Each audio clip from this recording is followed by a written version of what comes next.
Hi, it's Jane here from craftwithjayne.co.uk, and today I'm taking part in the Stamp Around the UK video hop, and the theme for the 1st of November is winter festivals, and I've picked Christmas. So I think I've seen lots of these about on the internet, and lots of other demonstrators have made videos.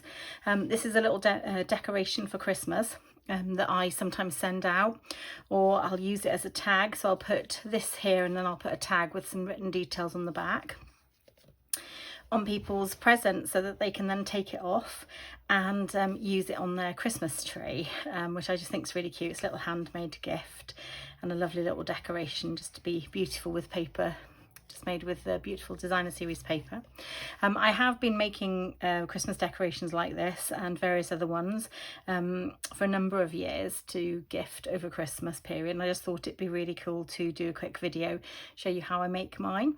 There are two ways that I do this, but I'm going to show you what I consider to be the simplest way, which is this one just here, and then we'll go from there. So to start with, you can see that this one I used, I think this was a gingerbread paper from last year, and I've made one with this year's paper just here for you. So for the one that I'm making with you, I'm going to use the Boughs of Holly paper, and I have cut a piece which is 2 inches by 4. If you do want to know the measurements in metric, I will make sure I pop them in my blog, so do follow the links below to that. So I'm going to score it on the 2-inch side at 1 inch, and then I'm going to rotate it and I'm going to score it at 2 inches on the 4-inch side. So it's simple scoring. I'm going to do that 8 times. Now you can use the same sort of paper if you want to, but I like to alternate, as you can see with these two. I really do like to alternate the pattern, and that's my personal preference.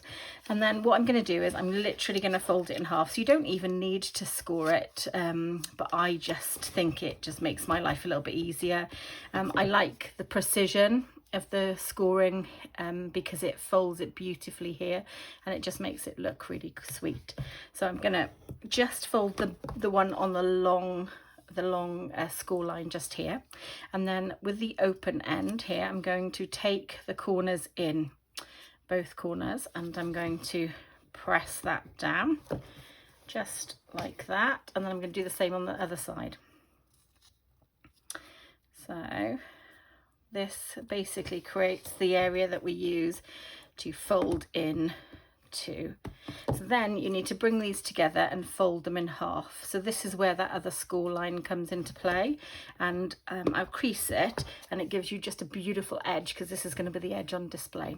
So I've scored the edges that will be on display. You get this sort of shape just here, and you're going to put these edges into the other side of the piece here, on each different piece. So I will show you that I've made 8 of these up, and these are the 2 colours I've picked, and I've started to create my little link, bringing them in.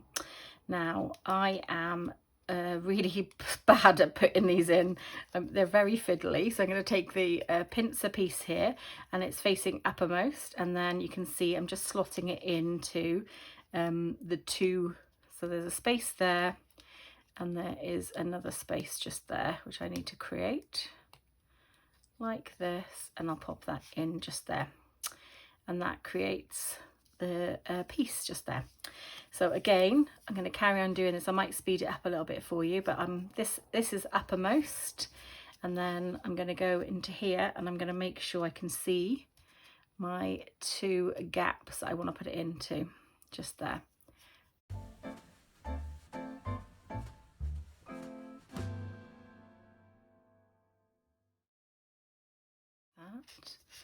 And then I need to do the same just here with these 2 here, so I'll just make sure that I can open them up. Yep, I can, and I can pop that one there and that one just in there. You see the 2 gaps there, and I've just popped them in, and then I'm literally going to just bring it all together like this and just create a nice little circle shape in the centre, and make sure every piece looks like it fits nicely.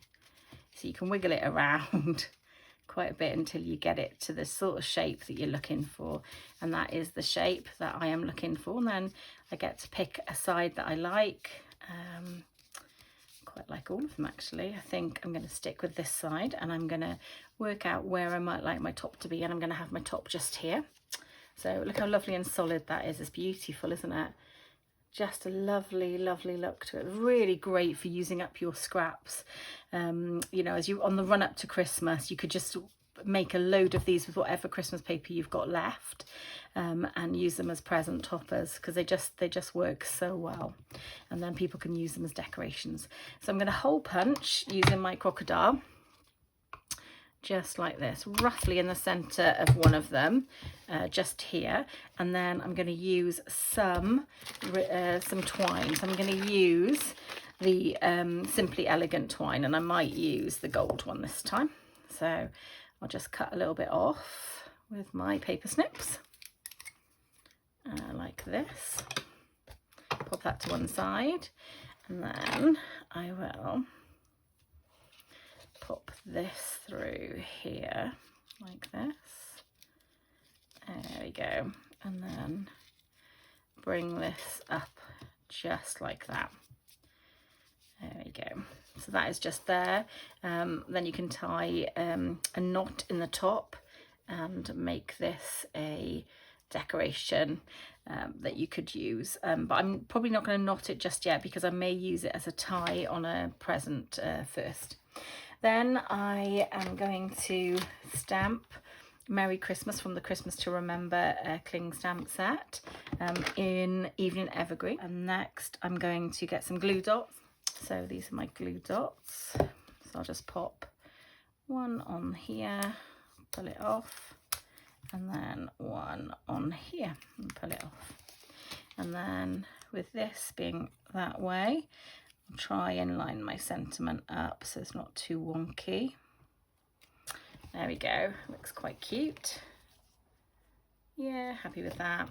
And then I will pop some decoration on. So for my decoration, I'm going to use the red and green adhesive backed pearls. I'm going to use, if there is any, the gold. Yeah, I've got a couple of gold here. So I might put a little one here as my eye on the Christmas. And then I'll pop one up here. And I'll pop a few others on, I think. Just love a little bit. Oh, came off. That one came off. Definitely wants to be on this project. Just came off on me. So I'll pop one just there. Maybe two more, maybe. One maybe here. Lovely. And then one more. So 1, 2, 3, 4. Yeah, seems perfect.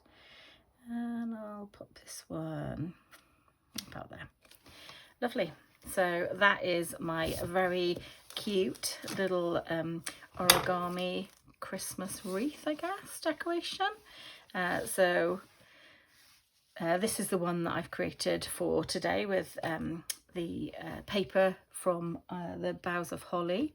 And it just looks super cute, doesn't it? Love it, love it, love it. And you can imagine that hanging off a tree or a present topper, and it hangs really well. So they look super cute, and you could decorate it on the back as well. So if you did put it on a tree, it could rotate, and you'd still see the decoration on both sides. It's a really quick, simple, easy project. I do hope you've enjoyed it. If you would like some basic instructions and measurements, do follow the links below to my blog. If you do not already have a Stampin' Up! Demonstrator that you purchase with, and you live within any of the countries of Europe that we sell Stampin' Up! Products in, please feel free to follow the links below and shop with me. You can shop any of the products I've used or any Stampin' Up! Products. I would be delighted. I always send out a lovely thank you pack to my super customers, so please do consider that. And as always, please do check out all of the other amazing demonstrators. I think there's absolutely loads of us taking part. I think there's over 12 taking part this time in this hop, so do hop along to all of the other amazing demonstrators and see what projects they've picked for the winter festival theme. And if you don't already subscribe, do go ahead and subscribe, because we definitely love that. It does really help us be motivated to make lots more videos for you guys. Okay, I'm going to say bye for now, guys, and happy crafting.